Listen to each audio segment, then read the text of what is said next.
So I made this printing press for my small business for under $60, and I'm gonna talk about it.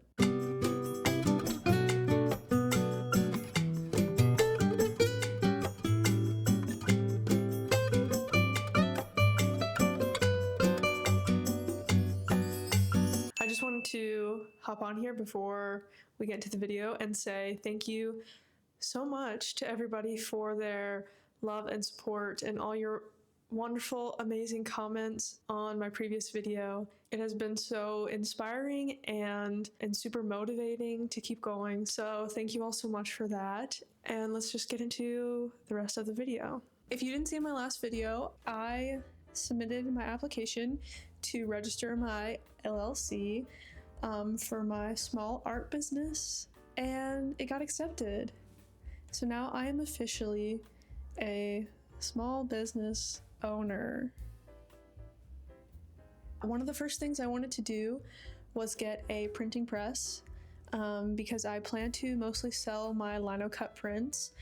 However, the size that I wanted was nearly $400, I think, for just one off the internet. I decided to make one myself. So I made this printing press for my small business for under $60, and I'm gonna talk about it. There are several really good comprehensive tutorials on Reddit specifically, but I think I also found one on YouTube Shorts. So just look up like DIY printing press. But you can also get inspiration from tortilla presses. So this is essentially what that is. Many printing presses, the hand lever printing presses, have a little bit of a more complex system going on. But I just was not gonna commit to that, and I wanted to keep it relatively simple and easy. So I built this in pretty much an afternoon and was able to use it that evening. Let me walk you through it. Special assistance needed at the walls and windows. So for reference, my printing press is about 15 by 11. A couple things I already had, simple stuff like the screws, wood glue, and I think I might have already had the piano hinges. I spent $56. For the printing press itself, I got a hex bolt and nut, a 2x4x2 piece of lumber, 4 piano hinges, a thick dowel rod, 23 by 32 inch pine plywood board, wood glue, and wood screws. For tools, we used a circular saw, miter saw, drill, impact driver, clamp edge, and clamps. So if you needed the wood screws, the wood glue, and the hinges, you would probably spend maybe another 15 to 20 bucks, which is still pretty good. So I'll take you through how I did it with the help of my very handy partner. We started with cuts, and another reason I chose the size that I did was because of the plywood. I just cut it in half basically, so it helps minimize the amount of cuts that needed to happen. So after we cut the plywood, we put it together with the hinges. This is kind of the most important part in my opinion, because you need to get the spacing right. You can't just put the two pieces of plywood together and stick the hinges on.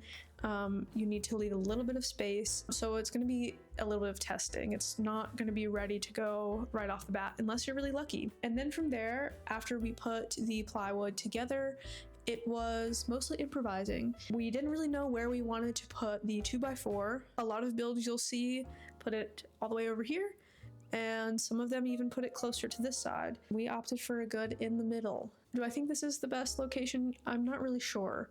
I will say that when I do print, and this might be like a personal strength thing, but I do have to kind of come in here and squeeze these corners. So something to think about. I'm not probably going to move it unless it starts to become a big problem, but so far it's been okay. From there, we built the hand lever apparatus, and we realized that we really had no good plan of how to stick this onto the rest of the printing press. So what we ended up doing was we used the leftover plywood and made a platform for it on the bottom. And If you do this, the only thing I would say is just make sure that this piece is wide enough so that you don't get much wobbling. Mine's pretty okay. I do get some wobble, but it's not a huge deal. And that is the whole thing, but it really is just as straightforward as it looks. I haven't done that much printing on it just because I've been so busy. I think with that we should pull some prints on this bad boy. I don't know if I said, but I named him Woody because, well, if it isn't obvious.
Hey y'all, so I thought since this is my Small Business Diaries, episode 2 to be exact, I would just update you all on what I've done so far to get things going. As you know, I did get my LLC registered, but my application actually was not accepted right off the bat, so I did try to file a DBA, which, if you don't know, stands for doing business as, under my personal name, and apparently you're not allowed to do that. So it was super easy to get that rectified and get everything properly submitted, and it was accepted. Getting my business banking account has been a whole nother story. Tried to do it online, they couldn't verify my identity. I literally have a personal checking account with these people, so that was kind of weird, but I just went in person and it took like an hour and a half. I definitely recommend, taking like a laptop or something so that you have access to all your business accounts. So you have like documents that you may not know that you needed. The banking account itself is open and active, like I can use it, I have a card, but where I am struggling is the bank wants me to report my tax status. Because I am a single member LLC,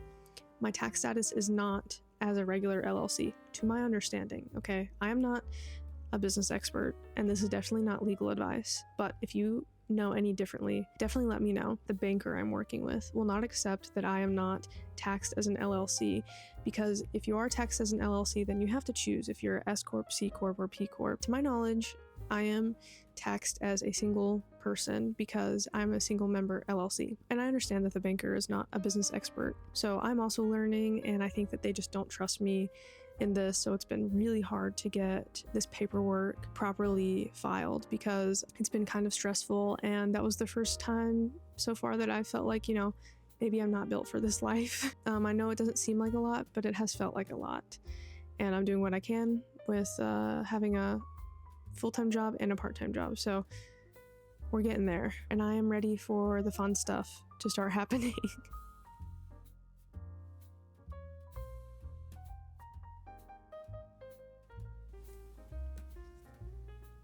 Hello. So I got new glasses. I don't have the prescription lenses put in them yet, so if they're ugly, please tell me, because I can return them. But anyway, if they're like super glary, that's why. I wanted to wrap up the video by giving my final thoughts on the press. I think I've spent a little bit more time with it, and I wanted to let you know whether I think this project is worth it or not, and whether I think you should make yourself one. And you're probably like, you put a whole tutorial in the beginning, so clearly you think it's worth it. Just hear me out. I think that if you're gonna make this press, make a smaller one than I did, because I think that troubleshooting, figuring out the issues, and also the issues themselves might be lessened by it being smaller, if that makes sense. If you didn't notice, we actually took the hinges off while I was printing. There's really no problem having the hinges off. You just don't get the cool like book opening and closing feature, but this is not very heavy. I can lift it up and set it down, and it also stores just the same without the hinges. As you can see, we suspect that the board might be warped and therefore the pressure is uneven, but interestingly enough, where I'm typically seeing the pressure issues is over here. So I think me and you are probably thinking the same thing, right? That the 2x4 should be moved, because that's what all tortilla presses do.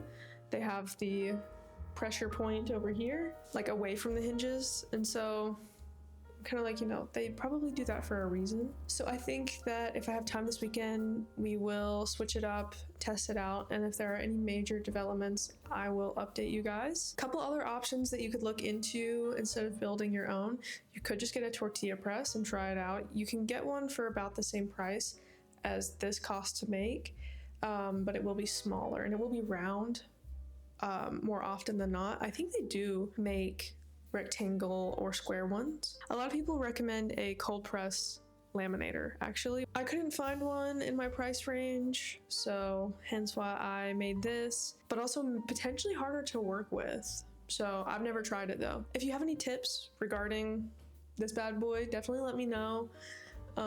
Open to trying anything y'all could suggest. So I am gonna get register pins. I'm sure you were watching me printing and screaming at the screen. That's my final thought on the printing press. Yes, I think you should make it. I think you should make it smaller. And if I was not clear about anything, in the tutorial, I'm saying tutorial very lightly because I did not intend for it to be a tutorial. Like I said, there are tons of better ones online, but I feel like you can look at this and kind of figure it out. If you make it, let me know. If you're like, Hailey, why did you tell me to make this? I'm unsubscribing. Please don't. I think that kind of wraps up the video. And I just want to say, if I haven't said it already in this video, thank you so much for the support on my last video. You guys are so nice, and I appreciate it so much. Thank you so much for watching, and I hope that you're able to be creative today, tomorrow, this week, sometime this month, whatever you're able to manage. And that could be, maybe you whip up a little dinner. That's kind of creative, Maybe you think up a new way to drive home from work. It's kind of creative. Thank you so much for watching, and I will see you very soon. Bye.